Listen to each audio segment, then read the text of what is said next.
Yeah, I'm talking about the Mad Max scenes. She'd be like, wah, wah, wah, wah, wah. And this one, something she'd be like, wah, wah, wah, wah, wah. Snoopy in a cage fighting another dog. That would have been a very dark turn. Took me 3 months to finish it. If you like soup, it's a 6. There was war, and then there was peace. Hello, and welcome to Movie Smash!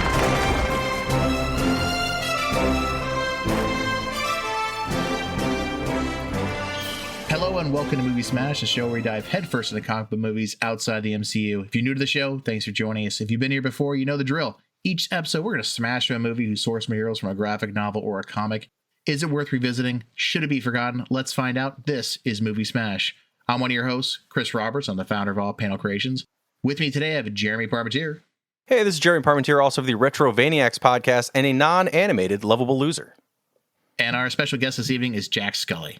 Hi, I'm Jack Scully. I'm a webcomic creator. I draw my own webcomic at nowican'tlose.com.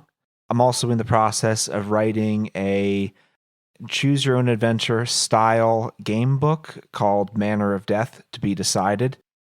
But mainly I do webcomics. I love jokes. And funny stuff. So that's what I do. So our movie tonight, if you did not read the title of the episode, is 2015's The Peanuts movie, starring Noah Schnapp, Bill Melendez, and Hadley Belle Miller, and directed by Steve Martino. Hey, gang! Look, there's a new kid moving in. I just hope this new kid has never heard of me. It's not often you get the opportunity to start over with a clean slate. This time, things will be different.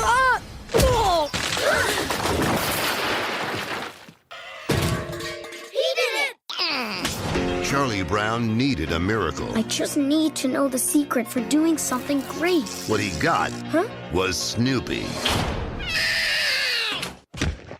No job. This November. Look out, world, here I come. If you really want to impress people, you need to show them you're a winner. This is our second comic strip-based movie that we've ever done. So what made you choose this one? Well, as I mentioned before, I write my own comics, and I grew up reading the newspaper comics. Peanuts, of course, was a mainstay in the newspaper comics, and it still is today, despite the author, Charles Schultz, passing away, which was also a huge shock to me when I was a kid. So when you guys told me about the show and said you did non-Marvel comic book movies, I was like, oh, there's all these great comic book movies I want to watch, but I don't make comics like with a story. So I was like, oh, what should I do? So then I thought back, okay, comic strips were, my favorite thing growing up. Why not go with that? And since there's not a Far Side movie, I figured why not Peanuts? Now that I want to watch. Yeah. So I'm assuming, guys, you were all familiar with the Peanuts characters before today. Yeah, just like Jack, I read them in the comic, in the paper every day. When we were kids, the Sunday paper was like the big one. You get a color. I always had Peanuts on the front. At least our local one did. So I was very familiar. But then also, those holiday specials were around every year. I mean, since well before any of us were born, and pretty much were like they're part of the culture of the country. Really, I mean, I don't know anyone who has not watched the Peanuts Christmas special. So I'm very familiar with the characters. Yeah, I'm extremely familiar with the characters. I can name all of them. I can give you their last names too, but I won't bore you with that. And I don't know. Let's see. I guess they're, I think mostly nowadays people are more familiar with Snoopy than anyone else, because your great aunt sends you a picture of Snoopy every morning with a rise and shine kind of message on it. I don't know where I'm going with this. Yeah, I know the characters. It's funny, Jeremy, you're saying like you remember the comic strip and then the movies. If you just ask me out of the blue about Peanuts, my first thought would really go to the movies, not necessarily to the comic strip. Now, I remember reading the comic strip, obviously, but in mine was not the Christmas special, it was the Halloween special with the Great Pumpkin. Great Pumpkin, Thanksgiving, Christmas, those three are the big ones. There were others. They had other TV specials. They weren't all just those three, but those are the three, I mean, in my opinion, the best, but the ones you see every year. Do you remember It's Flash Beagle, Charlie Brown? They did a whole Flash dance, a flash dance parody with Snoopy. He goes to the club and's disco dancing. Well, I remember the two, like there was at least one, if not two different, like Red Baron ones that were specific to just Snoopy and the Red Baron. Like I remember as a kid never getting to see those. And then when I finally did, I was all excited. We'll see if my opinions on those sort of things have changed as we talk about the movie itself. But I do remember a lot of those. But there are definitely some I never saw. The one where I remember the one where Charlie Brown goes to France, and that's about all I remember about it, right? So there are definitely a bunch of specials, but those three, the big holiday ones, are the ones everyone remembers. A couple interesting things too is like I think kids growing up today, if they're familiar at all with Snoopy, it's going to be familiar with the characters. It's going to be through Snoopy, maybe even through like those old MetLife commercials that pop up every now and again. It's an old IP. It's been around for a very long time. So, but for this movie in particular, was this the first time you saw the Peanuts movie? Yes, this was the first time I saw it. I don't watch a huge number of movies. I tend to, get sidetracked in the middle of them. I have to get up and do something. So for this movie in particular, I actually paused it 3 times to go do some work, even though it's a very kind of an easy to watch movie. So when I do watch a movie, I try to really like block out a huge amount of time so that I can get it done. So this is the first time I've seen this. It might not be the last time I watch it, but who knows?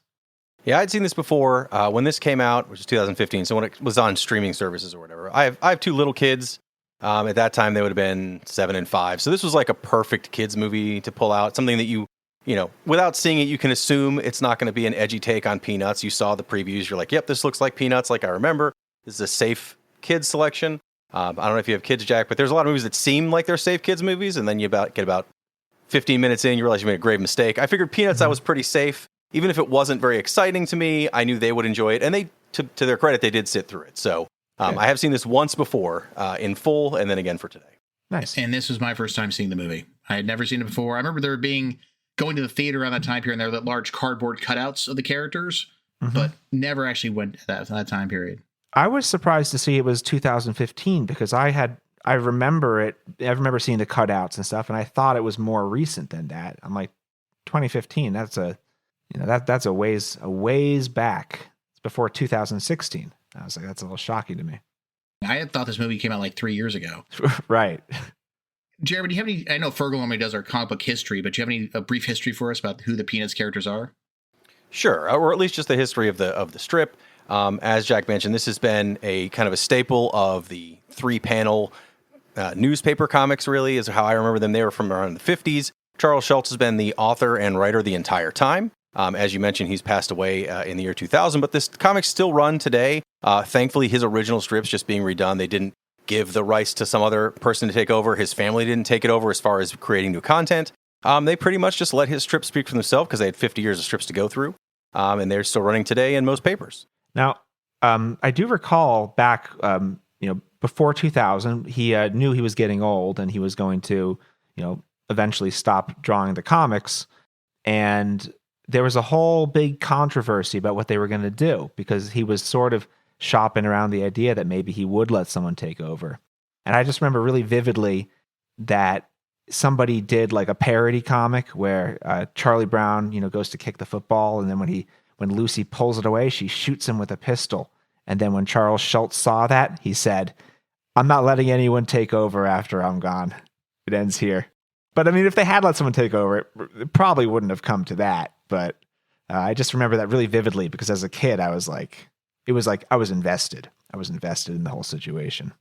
If this is your first time joining us, just a heads up, and we're about to discuss some elements of the story that might be considered spoilers, but it's a Peanuts movie, so Lucy's going to steal the football, Snoopy's going to shoot at the Red Baron, but consider yourself warned if you've never seen this before.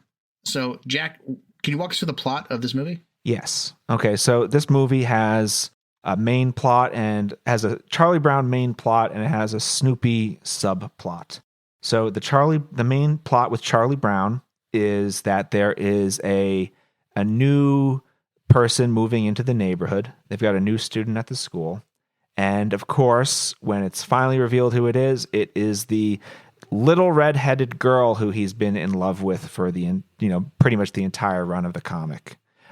So the movie follows Charlie as he's trying to make a name for himself and basically impress her because he's sort of a sad sack kind of guy. And she's new in town, so he wants to make a good first impression. So he does all these different things to try to make her know who he is and kind of win her heart. And then the subplot, the Snoopy subplot, is Snoopy finds an old typewriter and he starts to write a book.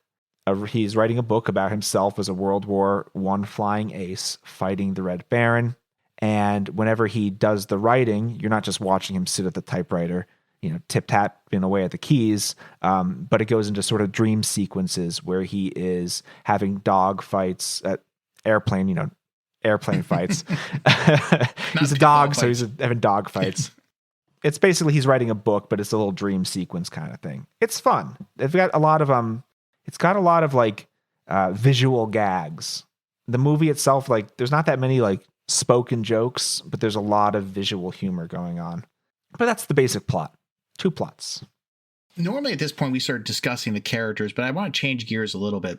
This was the first movie made of the Peanuts characters after Schultz had passed away. In fact, when this movie came out, no Peanuts movie had come out for 30 years prior to that. So my question for you is, did they faithfully recreate a Schultz movie? I think it was extremely faithful. I think it was probably about as faithful as it could have possibly been. In terms of tone and in terms of how the characters were treated, I thought it was faithful. And in terms of the art style, even though it was, it's a 3D film, they do an incredible job of translating Schultz's art style into 3D. That was probably, for me, the most impressive part of the movie.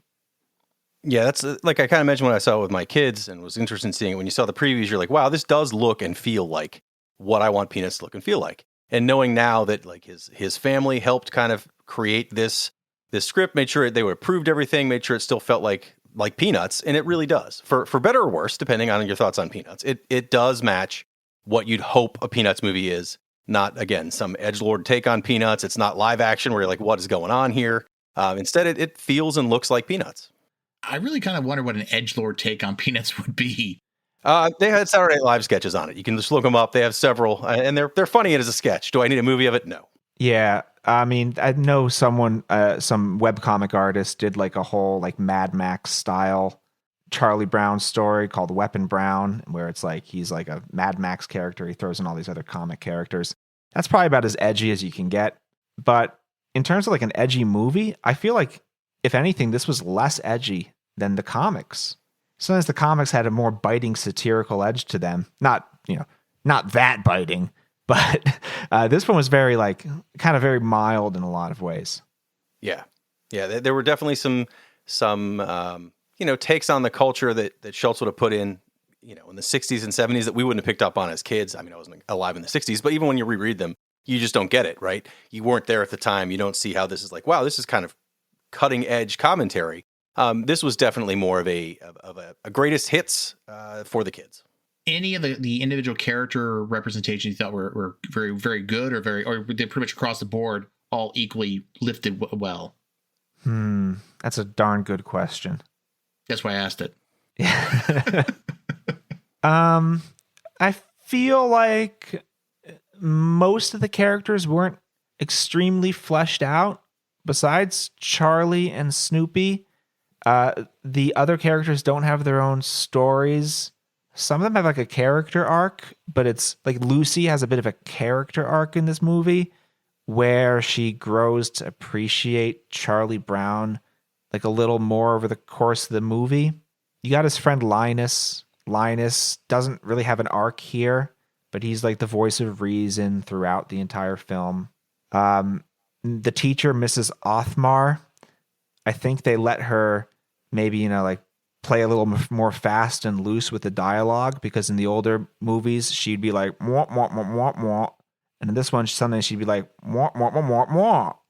But, I think they did a good job with Sally, his little sister. She had a bit more of a role in this one than in some of the other films. I remember when I was a kid, mostly all I knew about Sally was that she was in love with Linus. They reference that a little, but she also she's like more of a kid in this one. She's got like a brother sister, they kind of emphasize the brother sister relationship in a way that's very sweet. So I thought that was pretty cool. Yeah, I think Jack's pretty much dead on. Other than Charlie Brown, who has, the focus of the movie is Charlie Brown. I mean, Snoopy, he's in it, but he doesn't really have an arc. He just does stuff, and he's a dog, and you're like, okay, he's great. But Charlie Brown's the only one that has like any real character. They have all the characters that you'd recognize from the strips and the TV and the TV specials, Pepper and Patty and Marcy and all those folks, but they don't it's hard for me to say whether or not they were developed because you already knew those characters going in. They still have the same mannerisms. They still felt the same. So I don't know if like my kids would have been able to say like, oh, this is what I know about Marcy, right? Like, I don't think they would have any idea. But they're in there. Linus is the big one where I think if you watched those specials as a kid and you read it more, Linus was always a larger piece, especially things like The Great Pumpkin. So not having any of those kind of side stories, I don't know if Linus fell a little flat for some folks, but this really was a Charlie Brown movie with Snoopy in it. Now that you mention Peppermint Patty and Marcy, I kind of feel like they were downplayed a bit in this one. Like they had less of a role than I would have thought. I think the main reason was the focus was on Charlie Brown's crush on the little redhead girl. If you give Peppermint Patty too much focus, then you really feel bad for her because, she's got a crush on Charlie. So I think they didn't want to have her play too big a role because they wanted to keep the feeling lighthearted. That's actually a really good point because like the only part in time she comes up is at the part where she makes a phone call to tell them to bring the cupcakes Right. and toast. And the test. But yeah, the cupcakes and toast.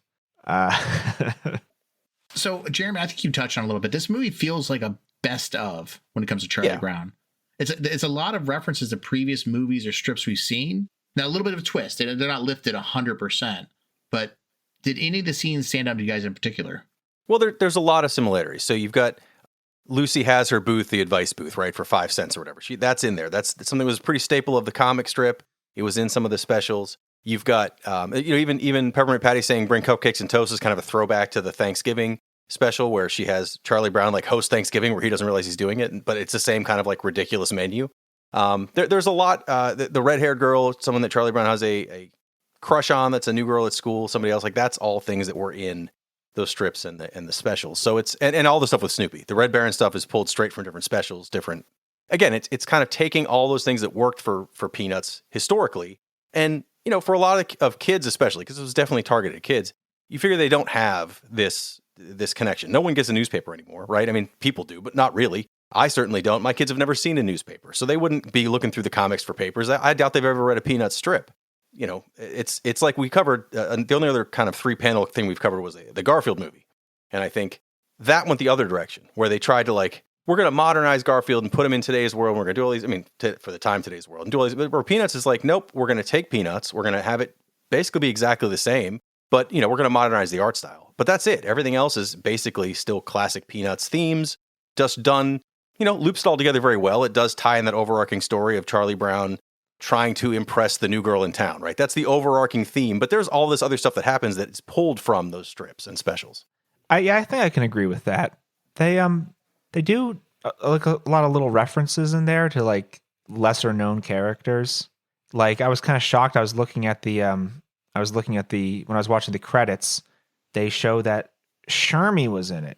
And I didn't see him in the movie, but Shermie was one of the original characters from the first year of strips. In the first year of strips, it was Charlie, Shermie, and Patty, not Peppermint Patty, but the girl with the bobbed blonde hair, and Violet. And she and Violet, Patty and Violet are best friends, and they're in this movie. And they're actually kind of big characters in this movie to some degree.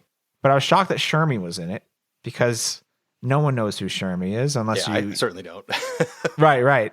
He was the older brother character. At first, Charlie Brown was a sort of a whimsical, flighty little kid. He was a 5-year-old when it first started. But I was oh, Shermie's in it. The kite-eating tree is in it. Yeah. I kind of feel like this was almost like an homage to everything he's done his entire career, because I feel like even at the end when the credits start rolling, you kind of mention it. It's kind of they show the scene with the football, which wasn't in the actual movie. They show the scene with all the Snoopy's family. Kind of like we didn't have a chance to put them in the actual movie. So we have these little clips on the end just to get them in there. We want to get everything into this movie because it's the one and done. We're not coming back to this IP again. We want to put everything we can into this movie so we don't miss a thing, which is maybe why that character was in there. Maybe he's in the background somewhere just to make sure they got everything into the movie. Right. Yeah, if they hadn't put the football scene in at the end, I feel like it would not have been a complete film. They needed that. It also kind of capped off Lucy's character arc because even though she grows to appreciate Charlie more, she's still, she's got that, that heart of ice. She retains the essence of her character with the football trick. So I like that. I kind of feel like the piece was almost like a period piece. I mean, think about it. Jeremy kind of mentioned they didn't update this IP at all. There's no iPads. No one's carrying around cell phones. Everything. They got they still have wired phones. Charlie even gets wrapped up in the cord for one part of it. It's like at times you look at sort of like the way it's described, it is a period piece from the 60s. I mean, the fact they had to get a phone call to know if there's no school. They're not even watching television to find out there's no school. That was nostalgic. Yeah. I liked that. I mean, I used to listen to the radio. That's how you found out you had no school. You listen to the radio. That's true. Instead of watching for the ticker on the bottom of the TV screen or just now texting and calling and sending emails. If you have kids, you get 75 notifications when there's no school. But yeah, at the time, you figure if these strips stopped in 2000, so kids didn't have cell phones in 2000. I mean, older adults, older kids and adults had them, but not younger kids. So even if you pulled from like the last few years of this, it's still going to seem fairly dated. But in general, Peanuts since the 60s have kind of felt timeless because it's not. They don't have a lot of. I mean, I'm sure the strips did, but the specials and stuff didn't have a ton of references to specific 60s and 70s, historical things going on, right? I mean, there were some, but when you think about, Woodstock, the name for the bird, but there were other. I'm sure there are other things you can find if you go back through all the strips where you can see some things. You're like, oh, this is tied to this event or not, but. The things you're going to see cycled through, the stuff that I would have seen in papers as a kid, the stuff that would have been new in the, the 80s, 90s, when I would have read them when they were current, they would have felt current at the time, right? So it feels very timeless. And it's about just kids and their relationships with each other, so it's going to be timeless. That doesn't matter where you are. Some of that's still there. I feel like the relationships that Charlie Brown has in this feel more real as kid relationships than you do in current movies. I mean, his friends are jerks to him, right? But they're not like, they don't hate him. But it's like same kind of like kid humor where I've seen it with my kids, with other kids. Like you're like, wow, if I was an adult hearing that, I would be like, you hate me, don't you?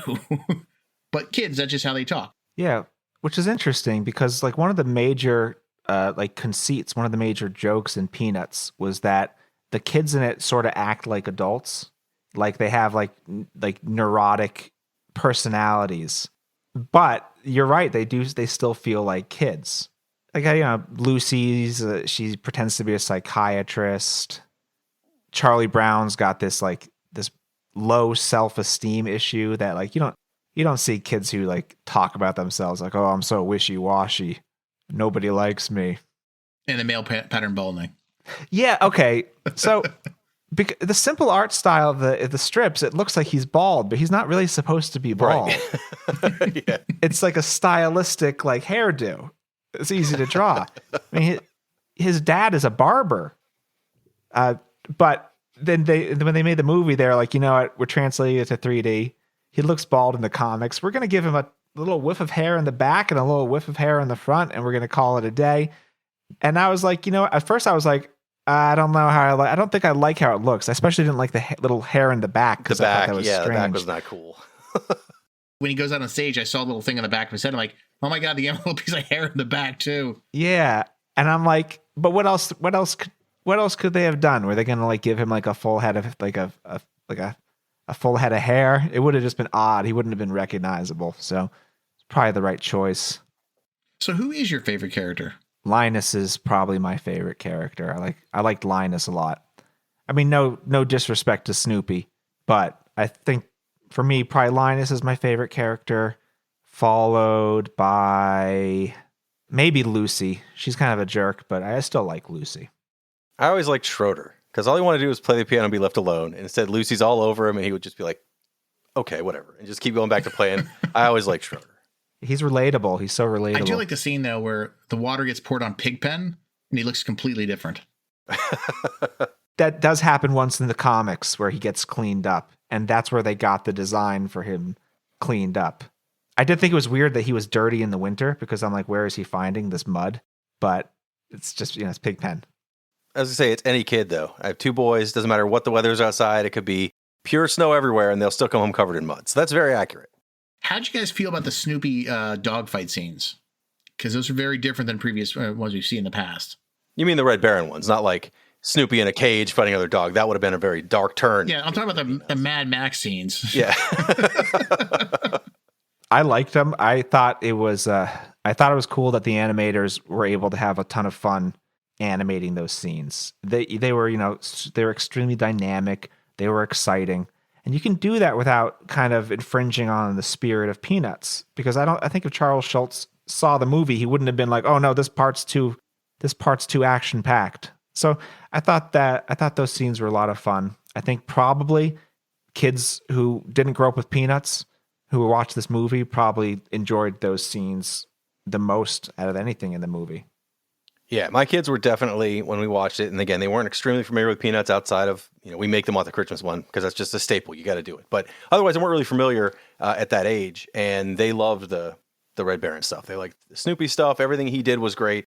I found when I watched it again, especially this viewing, not that I didn't like it, but I thought there was too much of that. There was too much Red Baron. There was too much Snoopy. I mean, I get that is a big draw, and for many people, that's probably why they wanted to watch this movie. But I thought because there was actually a story with Charlie Brown, and there were all these little arcs where you got to actually see him win, even if it's only for a moment. You get to see Charlie Brown have a win. He learns how to dance. Great. He thinks he has the best score in this math test. Then he's going to do this amazing book report. And there's all these other things he's going to do that in a 3-panel comic, you never see Charlie Brown win for very much. Even on the specials, Thanksgiving, everyone comes to his house. It ends up okay. But man, towards the end, they're like, you're a blockhead, Charlie Brown. I can't believe you set up this horrible Thanksgiving. And we always felt bad for Charlie Brown. This gave you some good Charlie Brown wins for a good period of this movie, while still having all those sections where you're like, and he gets it pulled out from under him. It wasn't necessarily football, but everything was pulled out from under him up until the very, end of the movie where he actually kind of comes back and everyone's like, hooray for Charlie Brown, which is nice to see. So I was more into watching those arcs and seeing what was going on there. So every time it kind of went to these longer sections with Snoopy, I was kind of like, okay, we could wrap this up. I'm okay. I'd like to go back to Charlie Brown now. But as a kid, never liked it. But I agree. I do think that they definitely gave Charlie Brown some wins in this. And I feel like because of the length of the movie, they had to do that. That the Christmas special, for example, it's like 20 minutes. So if Charlie Brown is kind of like getting beat up by life for 20 minutes, it's cool. But if it was if Charlie Brown's getting beat up by life for an hour and a half, I wouldn't be happy about that. Like I can't just sit and watch that. I actually feel like this movie is several like smaller movies put together. In terms of like how it's sort of episodic, I definitely agree.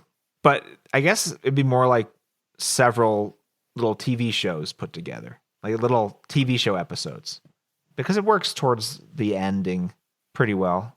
The Snoopy stuff, I think maybe they're trying to emulate how the comic strips were, because they'd have a week worth of Snoopy comics, and then they'd have like the next week would be a week worth of Charlie Brown's situation, or a week worth of like just individual character comics. So maybe that's what they were going for, sort of like like each part of the movie was like a different week's worth of comics, maybe. Well, speaking of that, this movie is 88 minutes long. Did it feel like 88 minutes? Was it too slow, too fast? Well, I did take breaks, so I don't think it felt too fast for me. I think there might have been some parts that dragged. Probably if I had to get up to take a break, it was because the part was dragging a little bit. But I don't think I think it was paced well enough. I don't think there were like any real dead zones in terms of like something going on. So I had no real problem with the pacing. Yeah, it is a little slow to watch all at once. Now, my kids did sit through it, which at that age was not often. I think Sing and this was the only movies they sat through, right? So that at 5 and 7, they sat through it. I think because the Snoopy things break it up, so you have some other action-y, kind of more exciting bits, along with all the Charlie Brown, which is the focus of the movie, but it definitely has some slow parts. Charlie Brown doing a book report, 5-year-olds don't care. But it was still, they watched the whole thing. So it did feel long. Again, I think Peanuts, for those specials being 20 minutes, and that's with commercials and other stuff thrown in there, those are kind of perfect times for a Peanuts sort of special. Half an hour is enough where you can have a good story, you can have these little short side things, and it worked out well. This did feel like 3 or 4 of those kind of clumped together, but with an overarching story, which was good. But I think watching it in breaks is probably better, and this movie is set up fairly well for that. You get to the part where Charlie goes to the dance, stop, go take a break, come back later, watch the next part. You can watch all of the Snoopy part if you want, and then break, come back. Then there's a part where he has the test. Break, come back. So you can watch this in 3 or 4 little breaks and probably enjoy it as much, if not more, than watching it in one big block. Real fast on the book report, though, I do love the initial draft of the book report. There was war, and then there was peace. Yeah, he seems to gain a couple brain cells in between the first draft and the second draft. And maybe some motor skills too, because he's writing all huge with a fountain pen, and then he's writing all tiny with a little pencil. Like, he got really smart all of a sudden. Obviously, started using ChatGPT at that point. Right. It's the confidence. It's the confidence of, you think you get the smartest test. So now he's like, I can do it. Before, he had this voice in the back of his head saying, I'm wishy-washy. I'm not good at this. I'm never going to succeed. So when you get that little, that win, it shows like, actually, you are capable of doing a lot more, I think. But that's probably thinking too hard about Peanuts. But that's what I took it, I do like the fact that the perfect exam just looked like a giant smiley face. Yeah. Yeah, they're all C. For the pacing for the movie, for me, though, it felt kind of like sitting down in front of like an omnibus of Peanuts cartoons and just trying to read the whole book in one sitting. I've done that a few times. So it really comes down. So I did pause the movie several times throughout it. And there was a point about halfway through when I paused, there was 45 minutes left. And I was like, I've been here for 3 hours. How can there only be 45? How can there be 45 minutes left in this movie? And it's because I had taken so many breaks as I was watching along. It did take me 33 hours to get through the first 45 minutes. Not because of the pacing of the movie, but because I had other things I had to go do and I had to keep stopping myself. So when I finally got a chance to sit down and hit pause, I was like, how is there 45? I mean, I started this thing at 1 o'clock. How is there still 45 minutes? But that's on me. That's not on the movie. True. Fair. Sort of off topic, but I watched Superbad about a year ago, and it took me 3 months to finish it because I paused it, took a break for a month, came back. But that was, my fault. Nothing to do with the movie. For the test, I actually paused when they were showing the test scores, and I zoomed in a little bit. And down at the bottom of the sheet of paper it says Patricia Reinhardt, which is Peppermint Patty's real name. Right. And so basically that was Charlie Brown's real score, and it was like a 64. It was bad. So why don't we talk about the art style a little bit of the movie? We kind of touched on it. It kind of looks like it's filled for that, but did you guys enjoy the art style of the movie? Oh, yeah. Loved it. I like to draw. I draw my own comics. So one of the things I did several years ago was I did get back into Peanuts, and I was reading through the Peanuts omnibuses that you mentioned before. And I noticed how amazing Charles Schultz's skill with the pen was. He's like really good at drawing. And specifically, he's really good at drawing comics, like little comic strips. And part of that isn't just that he's, a good artist. It's that he knows where to put his effort in. So his line work sometimes looks like chicken scratch, but it tells the story perfectly. And they all look really good. Like, I remember one of the things that really struck me was how he drew rain. Like when he was drawing the rain coming down, you could tell he wasn't drawing each line really slowly and carefully. He was just like going crazy with the pen to put down the effects. And I tried doing that more with my artwork because I was like, I'm spending way too much time on this. I should be more like Charles Schultz. And it really, really helped out. Even not just for helping out the art, helped me because I had more time to do other things. So I think when you're dealing with his art style, you need to be able to have that sort of free-handed look. But when you're making a huge budget film, you also have to make sure that it looks good and it's reproducible. So the fact that they were able to get his line quality into the characters, into the snow, into the backgrounds. And actually, I scratched the backgrounds. I thought that was really amazing how they did that. I did not pay close attention to the scenery when I was watching this movie because I guess I was invested in what the characters were doing. But I do think that they took more creative liberties with how they did the scenery. It's not exactly Charles Schultz style. It's just, it just looks good. So I was impressed with the art style. And like especially in the Red Baron scenes, I loved the animation. I thought it was really, really good. Anyway. It was a good 3D version of the Charles Schultz drawings of Peanuts. It wasn't, we took his drawings and then, the backgrounds are super detailed. They weren't. I mean, that's why you didn't like focus on it.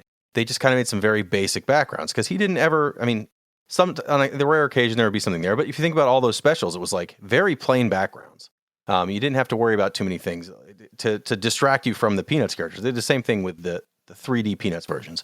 But like you mentioned, Charlie Brown's hair, It has that spiral little squiggle. The little piece in the back I didn't like, but the spiral squiggle was fine. And I knew he wasn't supposed to be bald with this little thing, but that's how you always saw him. I think it would look bizarre if they would have tried to give him anything else other than that. So I don't know what else they could do.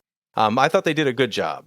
Yeah, I mean, honestly, the only thing that, and I wouldn't say this is bad, I would say the only character that really didn't look exactly like I thought, and it wasn't drastically off, but maybe it's just the way it was animated, was Snoopy himself. Everybody else I thought looked exactly like you would expect. Snoopy was fine. It was not like you're like, whoa, they took a real dog and put him in here, but it was still like, oh man, not quite exactly the same as I recalled Snoopy looking. Stills he did, but when he started moving around, it just did not. Maybe I don't know what it was, but it just didn't move exactly like the hand drawn older cartoons of him. So, but it was still looked like I wanted Peanuts to look. Again, my fear when I heard about this before would have been they're gonna completely redo the art style, or they're gonna make it 3D and like all the kids will be like a taller height and they won't have this big of a head. And like I don't want any of that. I want them to look like the Peanuts characters, and they did a really good job of matching that. Snoopy is actually pretty hard to draw because the way he's structured is just really confusing. I've drawn him a couple times just like to give his gifts and stuff, and I think he's tricky to do.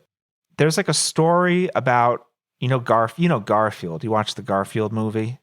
Yeah, unfortunately we did. It's how this is really close to Peanuts and kind of has that same feel. Garfield movie does not. They did not. It has some Garfield moments, but really it just felt like they didn't know what to do with this strip, and they made a movie and they put Garfield in it. Right. Well, apparently when Jim Davis was writing the comic, when he first started drawing it, Garfield was sort of like an actual cat, in the same way that when the Peanuts first started, Snoopy was like an actual puppy dog. But he was having trouble getting his look right because he was changing things around. And apparently he talked to Charles Schulz, and Charles Schulz drew a picture, and he just said, put him on his back feet. Just make him stand up straight. And he drew a picture of Garfield standing up on this, his weird, oddly shaped feet. He's like, just do this. And then Jim Davis was like, that's perfect. So he just put him on his feet, and he stopped treating him like a cat. He started treating him like some weird goblin creature, and it took off. It worked. Snoopy, I feel like probably when they were designing him for 3D, they ran into some trouble and were just like, this is our best option. This is how we're going to do it. Just went for it. I've never heard Garfield referred to as a goblin creature, but I love it. Especially after seeing the Garfield movie. Right. That's a question I have for you guys, though, because like I said, this IP is old. Like the Peanuts has been around for forever. This movie, before this movie, there had not been another movie for 30 years. Obviously, we're now getting to a point where it's been 10 years since this movie. Should they go back and revisit this IP? And if they do, should they keep this style to reintroduce it to a new audience? Or should they try to create a Alvin and Chipmunks or Garfield type of movie? I think they should leave it. I think probably this is the best we're going to get. If they made another movie, I think maybe if it focused entirely on Snoopy, that might be a smart move. I don't know if I'd enjoy it, but I feel like that would be a smart way to go. I feel like it'd be very difficult to make a movie about any of the characters other than Charlie Brown. Like if they wanted to make a Linus movie, I think they would totally mess that up because his character in the comics is very kind of oddly cerebral. I feel like it'd be hard to do that. A Peppermint Patty and Marcy movie would not work. A Lucy movie, maybe they could do it in the style of Dr. Katz or something, where she's like a psychiatrist. No, I think this is as good as it gets. Yeah, I think if they're going to do more in this, it would still have to be the same kind of focus on Charlie Brown doing something else. It would have to be either, they go someplace. It doesn't have to be crazy, but they went places on the show and on the strips, and like they could easily go. I mean, I don't know if I'd have him go to France again, but he could go wherever, and it would work if the whole group went, or many of the group went. They go on a school field trip. Who knows? There'd be anything they could go do, and it would be fine. I don't know if they need to, but I would not be surprised to see another one. But I would like it to look the same. Like I think they matched the art style very well. Again, it's timeless. The animation still looks really good. I mean, it's not that old of a movie, but still 10 years, and it still looks really good. They could easily do another one of these. And again, I think for the purpose of it being a kids movie, it's a family movie, really. It's not a kids movie, but it's a family movie because there's stuff for anybody. It's not dumb. It's not a dumb children's movie. But it's also there's nothing in here you're going to be like, whoa, I shouldn't have had my kids watch this, right? There's so many of those. I just came back from seeing the Minecraft movie, which was fine. My kids are older now. It was appreciated, but it's it is not a kid's. I mean, it's kids want to see it, but there's adult jokes in there. And there's stuff that's in there that you're like, oh boy, they're going to repeat that. And that's not great. But it wasn't offensive by any means, but it's just dumb. It's a dumb movie. And I don't really play Minecraft. It has Minecraft theming. It's like the Lego movie, right? I like the Lego movie. Was it really about Legos? Kind of. But it was just like they took an idea and they're like, we can make this like current comedy movie based in Legos. And this is the same thing with Minecraft, right? I like this because it's still at its core Peanuts. It's the same thing I would have remembered. And it was the same things I remembered. And you can go back and watch those specials and read the strips. And this still feels very much like that. So I'm glad they didn't go 100% in a different direction. So if they did more of this, it would have to be the same. I don't want to see a reimagining of Peanuts. I don't want to see live action world with Peanuts characters in it. I don't want any of that. I would rather just see another thing like this with another story to tell. In regard to that, I had a question for you guys. What did you think of the music choices for this film? Honestly, I didn't even notice them. Yeah, that's a good point. It didn't really stand out to me, which is probably good. It felt very much like that same kind of piano kind of uplift music, but it wasn't. I didn't have some current. There's no Katy Perry playing in the middle of the movie. I'm okay with that. Well, yeah, because we always talk about music too, and there's always that problem, like especially like late '90s movies, where pretty much every song in the movie just came out the month prior to it, and you can tell it feels very dated. This didn't feel very dated. Now, I do believe that the woman who does it's a song about bass, but anyway, like there is a more recent singer in this movie, from what I understand, but I did not even recognize any of the songs, nor did any of them stand out to me. They just seemed to be. It could have been at the dance. I didn't pay any attention to the music of the dance. The song about bass? No, her song is about bass, all about the bass. I forgot. Oh, it's Meghan Trainor. I didn't know that was her. Okay. Yeah, I think she's on the soundtrack for this movie. I felt like the Peanut specials all had music by Vince Guaraldi, like the great jazz musician, and that music is really, really good.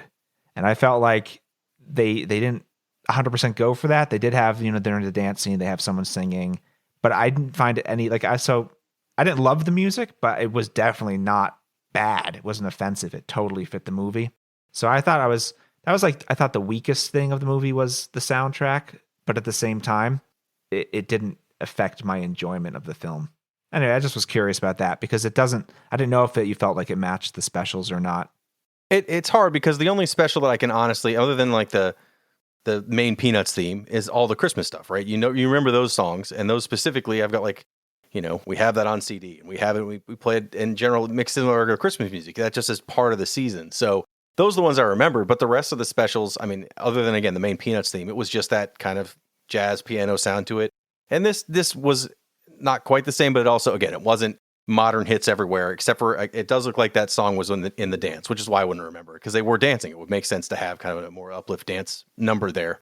But it was a song made for this movie. It wasn't a song that I would have heard anywhere else. So this movie gets a ton of positive reviews from people, typically, but they all are leaning heavily upon sort of like it brought them back to their childhood, made them, feel young again.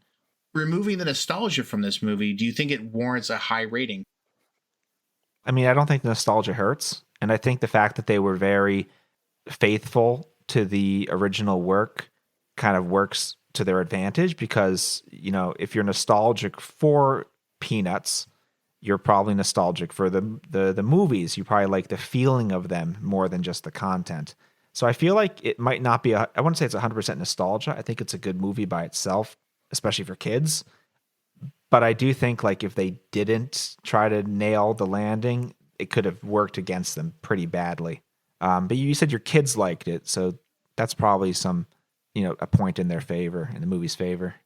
Yeah, that was going to be my point, is that yes, for me it was nostalgic, but it was hitting the exact notes it needed to. It wasn't like, oh, I remember when this happened and I like this one reference, right? Like, we talked about the Garfield movie. There's definitely things in there that I was like, I laughed at, but there were also tons of things in there that was like, that is not what Garfield was like. I don't know why they're doing this here. They could have done a lot more, but there's no normal. What are we doing? This was very much, like I said, the greatest hits of Peanuts, a show that's, and a strip that was timeless. For our parents, it was around, I mean, unless your parents are way older than mine, it was around for my parents' entire life. The strips and the specials came out when they would have been teenagers, and as soon as we were born, they were not making us watch it. It was an event, right? Remember everyone as TV when we were kids, it was like, hey, check your TV guide. It's coming on this Tuesday night at 9 p.m. or 8 p.m., followed by Garfield, followed by whatever else. And you were so excited to see that every year because you couldn't just stream it when you wanted to. So it's timeless. So yes, it has nostalgia, but in this case, I think it's a nostalgia for something that was a timeless kind of good quality product. So it's not just nostalgia because, there's 100 different versions of Transformers out today on cartoons, and my kids don't like any of them. I do, but that's because for me, it reminds me of when I was into Transformers, right? This is different. This is hitting the exact marks it needs to be that original, not a reimagining, but like a reboot. I don't know, rebirth. I don't know how to even put it. Something a nice way to say they've taken Peanuts and they've modernized it, but kept it exactly where it needs to be. Nobody talk about sort of like what did you love about the movie, what did you hate about the movie, but I think another way, since we sort of talk about this movie as being like an encapsulation of all the previous Peanuts movies together, what do you wish they could have added to it from that universe that they did not have? My thing would be that you'd wish you'd see some more of these other characters' side stories, but I don't want a longer movie. I don't need 2.5 hours of a Peanuts movie so that I can have a line as subplot. If you're going to have to focus on a couple characters, especially for kids that may not know these properties, picking Charlie Brown is 100% the right thing to do, and Snoopy's the right thing to do. So, the only thing I wish it would have been there was some of the other subplots with these other characters to give you a little more background to them. But did it need to be there? No. But that's what I would have wanted. Yeah, just hearing you say that just makes me think back to the pacing question. Basically, this movie has perfect pacing. Like, if you're gonna put something in, you're gonna have to take something else out. That's the only and I can't think of anything off the top of my head that I'd want to put in there. The one thing that I thought was kind of weird was how they did a huge time skip from Christmas to the last day of school. Like his paper gets ripped up, he's all sad, and then it's Christmas, and then the next thing you know, it's the last day of school. I'm like, did he really just mope around for the next 3 months? Like after his paper got ripped up? Did he ever hand in a report? What do his grades look like now? Having 3 kids, it does feel that way. Right after Christmas is done, boom, it's the end of the school year. Grades are done. Sense. It's time to move on. Where are you going on vacation? That makes sense. But yeah, I mean, so the pacing was good. I don't think I'd add anything. I liked how they did the ending. I like how he kind of got like closure for the redhead girl situation, but they didn't like make a big deal about it. It was like like a proper kid goodbye. It's like you finally talk to her. She goes on vacation. You just live the rest of your life. That's what it's like when you're a kid. So I thought that was good. And I like that ended with that high note. So you have the high note of he has that resolved. He gets to see her. She gets to say goodbye and say how much she, actually did want to be his partner or whatever. And you're like, oh, this is really nice. And then everyone's like, hooray for Charlie Brown for flying a kite or whatever else. And it was good. And it was happy and it ends. It didn't have to have like, now Charlie Brown goes on a date where it goes horribly wrong and you feel bad for Charlie Brown again. So I was glad we didn't have to do any of that. We got to end on a good high note. Speaking of which, if they did a sequel, I wouldn't want them to bring the redhead girl back. Like, don't bring her back. I don't want to see the continuation of her story because it wasn't written in the comics. So if they were to do a sequel, I would have to nix that entire plot line. But yeah, I agree. I think that's it would, because I don't want to see a Charlie Brown dating story. I don't want to see it. And I also don't want to see a story where Charlie Brown's still going to school with a girl who, and on a high note, now she's like, I hate Charlie Brown. He's a loser. Like, I don't want that either. So I need she needs to be on vacation and moves away. And that's the end of that arc. Well, I think it's kind of nice because you guys touched upon it several times. Charlie Brown is a lovable loser, right? He's always struggling. He kind of reminds kids that it doesn't always go the right way, no matter what you do. But he does end on a high note. Jeremy, I think Jeremy said that he flew the kite. He never flies the kite. He got to fly the kite. He didn't kick the football, but he did fly the kite. He did, quote unquote, get the girl, which is as much as he can get, because this is the last movie. The Schultz family has said that the only reason they agreed to do this movie was that this is it, no more, it's over. So I think it's nice to finally see Charlie Brown have a happy ending, at least happy for him. I would be surprised if we don't see further Peanuts things. It doesn't have to be a movie. It could be another like animated TV show that's in this style. Apple owns it to some level, or at least the rights to it.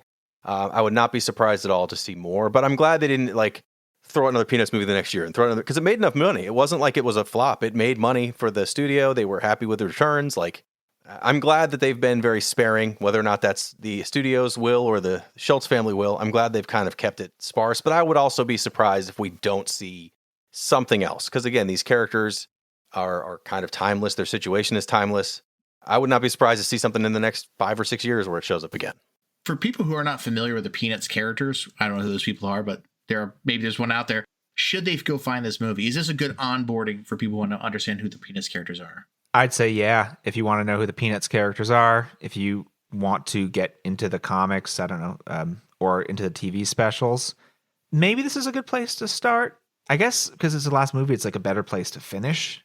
I think if you're going to start anywhere, start with, one of the comic collections or start with one of the TV specials. But yeah, I mean, if like you're a kid and this is your first exposure to the Peanuts, Charlie Brown and Snoopy, I don't think that would be an issue at all. No, I think it's a good starting point. I mean, I do agree. I would rather, and I know for my kids, their introduction was the specials. Again, those are, for most people, I'm pretty sure at least one of those is a seasonal piece, if not Halloween or Christmas. Maybe someone's out there that's really into the one where he joins the army or whatever, or Snoopy joins the army. I don't know. But I know those three are like, they're out all the time. They still even put them on TV, although I don't know what the actual viewership is, and she can watch them on Apple, but they're there, right? So I'm glad that those are out there. I think those are timeless in their own way. But as an introduction to the characters, where you don't need that background of like if the first one you watched was It's a Great Pumpkin, Charlie Brown, like Charlie Brown's in it, but it's not really about Charlie Brown. It's about Linus, and that's good. I like it, but that's not a great introduction to the entire Peanuts universe. I think this is a good.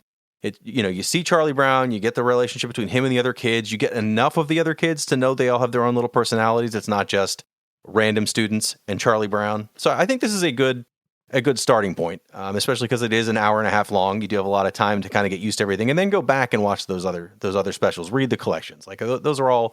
It's a good way to get started. Because again, the collections, while I think they're well worth reading, I couldn't have given those to my 7-year-old and have him care. Right, he would have been like, "Sure, Dad. Maybe one or two of these he'd laugh at, but otherwise he's like, I don't get why I'm reading this." Where this gives you enough, and it keeps your attention, and it does break it up with these Snoopy bits that I didn't necessarily love this time, but I see why they're in there, and my kids love them. So that clearly maybe it's on me this time, but this is a good introduction. Long way to say that. Yes. How would you guys rate this movie? So normally we do a funny rating, but this might be the first time I give like a straight rating to a movie. I would say in our 1 thumb up or 1 thumb down rating, this is a good 3/4 up. It's a great kids movie. So if you're looking for a kids movie or a family movie for a night, and you're like, we can't find something to watch, and I have kids of all ages here, this is a great choice because it will keep people of all ages paying attention to it. It moves fast enough. It's 88 minutes long, so it's not a super long movie night. And there's nothing in here you're going to have to explain to a child or have them leave the room for, or say, "I'm so sorry, watch this." So for that purpose, this gets a full thumbs up. But if you're, just in our scheme of movies, does it match the comic books? Is it something worth seeing? It's a good 3/4 up thumb. So that's not a very funny answer, but this is not a hilarious movie. It's just an entertaining movie. Yeah, I'd say I'd give it, I can't think of anything funny to say. I would give it a perfect rating for kids. If you're a Peanuts fan, I'd say I'd give it a perfect rating because you can't really have an excuse to miss it. It's only 88 minutes long or whatever. And then as a movie in general, I'd probably give it about, like 7 stars, maybe 6 stars. It's definitely fun. And then, of course, I'm giving too many ratings, so I'm going to stop there. If you're like Soup, it's a 6. But yeah, your name is Steve, it's a 4. But yeah, no, it's if you like Peanuts, it's an accurate Peanuts, right? That's what matters. So yeah. I think that's really about it. There's really sort of 3 audiences. If you're a kid, middle school and younger, it's a good movie, right? They're going to enjoy it. My high schoolers, not so much. They walked out of the room several times. For a Peanuts fan, if you're a Peanuts fan, you've probably already seen this movie. I don't know why you would have missed it. It's essentially another Peanuts movie. I mean, there's nothing else more to say about that. It's a perfect representation of it. For a movie of blockbuster level movie, or should people like drop everything they've got to go out and see it, but they're not a fan of Peanuts to begin with? If you're not a fan of Peanuts, you probably aren't going to enjoy this too much. Is it canon to the Peanuts universe? Actually, that's something I've always wondered about Peanuts, is that are they all interconnected? Or are they all just sort of separate stories being told? Like, is there actually a connective tissue of like a giant story arc of Charlie Brown? Because if so, that kid has never aged. Yeah, that's true. That was a big issue for the comic strips for a while. It was like, do I age the characters up or do I keep them the same age? And, if comics used to run for 20, 30, 40, 50 years, and if you weren't willing, if you were aging them up, you'd have characters die. It was like a big question if you were making comics for a while. I think they made the right choice not aging them up too much. Imagine like a fat Charlie Brown sitting in a Barca lounger with a beer in one hand. I don't have to imagine that. Charles That's my Brown. life. Charles Brown. Yeah, I mean, I think we captured it. If you like Peanuts, this is a guarantee watch. If you have small children looking for a movie that would be appropriate for them, but you would enjoy, this is good. But I think you're right, Chris. If it's like, oh man, I'm hanging out with my bros on a Thursday, we're not watching the Peanuts movie. That's not going to happen. I mean, even if we all like Peanuts, we're going to watch something else, and we watch it on our own later and be like, you know what, I'm glad I watched that. But it's not a, for blockbuster movies, this is not going to be on your list, right? But for family movies, this should be up there. I think if you're a big animation fan, that this is definitely well worth watching just for the technical skill that they put into it. If you're a movie fan, like you're a big movie buff, you have to watch every movie anyway. So I'd get this one. That's true. Actually, speaking of the animation, I know we sort of moved on from that point, but it feels like a claymation a little bit, not just animated. I mean, great, it's all CGI, it's all rendered, but it had like this feeling of like almost like a claymation to it. I almost see it as like a very expensive, robot chicken. I think that's a pretty good insight. And I think a lot of that comes down to the stylization. Whenever they have the characters in motion, in order to make it look good, they did a lot of cuts. So like if a character spins around, they weren't giving you like the whole, like the 3D in 3D space motion. They would cut and smear a good amount, which is what you have to do in claymation. You skip some areas, but that's to make the stylization look correct. Especially the dance scene when they're doing the Dax line. Yes. When you get to see all their dances, they all do all the different dances you see, and it's perfect. It looks exactly like you want it to. That was my favorite part of the specials, when they always dance and every kid has one dance move. Actually, it's funny. Yeah, there's a scene where they're like looking down on the dance floor. They're in the same positions they used to be in for like all the shots. So, Jack, where can people find you, and what are you working on? Okay, so basically I mostly make web comics. Most of my comics you can find at nowican'tlose.com, which is my personal website. They're comic strips, sort of like Peanuts, but I don't really have overarching characters. They're basically just jokes, and I build the entire comic around the joke I'm telling. But kind of more exciting, what I'm currently in the middle of, a new game book. It's like a choose your own adventure style novel. It's called Manner of Death to be Decided. Basically, you're in a haunted house and you have to go through the rooms of the house and try to either escape, or you have the option of basically like if you make all the right moves, you can take ownership of the house. But that's what I'm working on right now. So, and Jeremy, how about you? Oh, you can always find me here every 2 weeks doing Movie Smash, but also on the Retrovaniacs podcast. You can find everything Retrovaniacs at retrovania.net, where we also do some streaming on Twitch, some YouTube videos, everything else, talking about old video games. For me, I'm always over at All Panel Creations. We're always over there building some piece of nerdy furniture. I want to thank you, our listeners, for spending some time with us today. And if you want to see a spin-off of this movie for one of the other Peanuts characters, please let us know and send us a note over at movie-smash.com, and we'll see you in a couple weeks.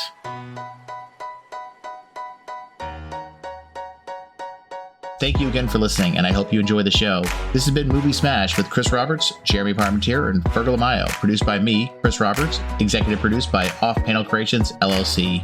Movie clips provided by the respective studios. You can rate and review the show at Apple Podcasts and Spotify. You might even find your review read on a future episode. Got a question for us? Visit us at movie-smash.com and send us a note. It too can be read on a future episode. If you haven't already, please subscribe to Movie Smash wherever you listen to your podcasts.